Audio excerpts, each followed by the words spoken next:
I'm Professor Ben. Let's now talk about shifting the demand curve. So far we've only spoken about the effect that a change in price has on the quantity demanded. Now we need to look at what other factors influence demand. Turns out there are 5 other factors that will increase or decrease demand at any given price level. So for example, in the case of the first factor, which is income, if we have higher income, we'll tend to want more of that product at any given price because we have more income. Same the other way around, if we have less income, we'll tend to want less of that good at any given price. Therefore, the demand curve shifts to the left. This is a very obvious relationship. The more money we have, the more of something we want. However, this only happens when we have a normal good. Sometimes we have goods where we have more income, but we want less of it. This happens when the quality of a product is very low. Our income goes up, we want less of it.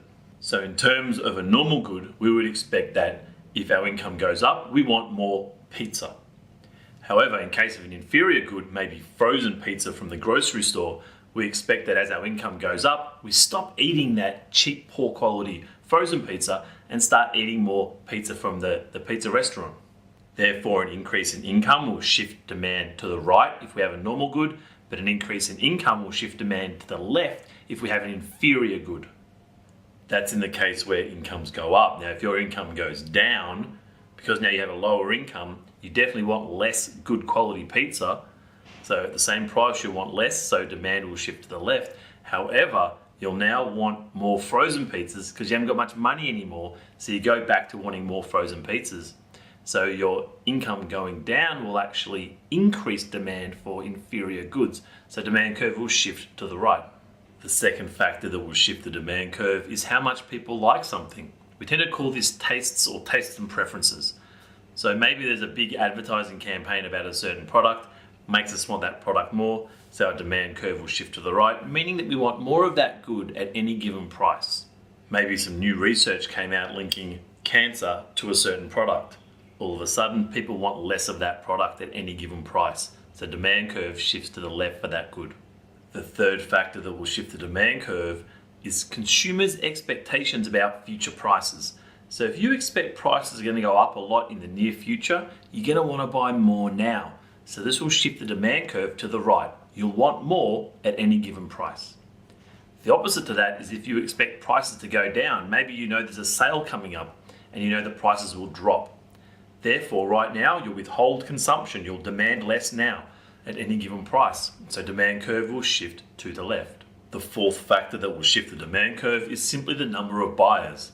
The greater the population in the country, the more will be demanded at any given price.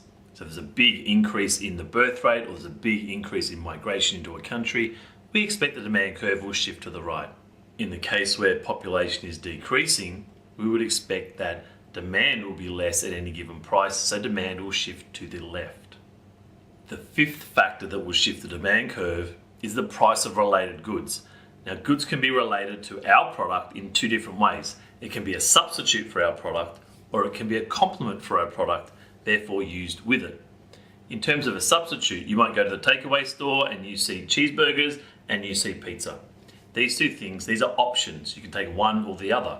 So if the price starts to go down for cheeseburgers, what will happen to the demand for pizza?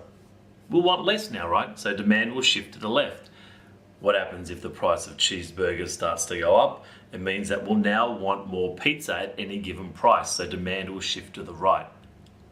Let's now examine when 2 goods are complements for each other. Let's look at the market for tennis balls, okay? Tennis balls. Now imagine that demand curve. Now imagine on the side, the price of tennis rackets just went up a lot. Now, if the price of tennis rackets went up a lot, that means that there'll be less tennis rackets sold, therefore there'll be less demand for tennis balls. So the price of a complement, being tennis racket going up, will mean we demand less tennis balls at any given price. So demand will shift to the left for tennis balls. Now, if the price of rackets goes down, that means there'll be a lot more tennis rackets out in the world, so there'll be much more demand for tennis balls at any given price. So if the price of a complement falls, demand for our good will increase and shift to the right. There's one more thing linked to demand that students get wrong all the time, and economists are so fussy about this. So we have the price that changes demand, and we have the other factors that change demand. Now when we have the price changing, we move along the demand curve. Price changes, moves along the demand curve. This is called a change in quantity demanded, a change in quantity demanded. Whereas when we have a shift of the demand curve, we say this is a change in demand. It sounds silly, but this is always worth a mark or two here and there. If this video helped your understanding of this topic, please subscribe to my channel just here. If you're ready to move on to the supply curve, tick up here. If you want to see some other videos, check right there.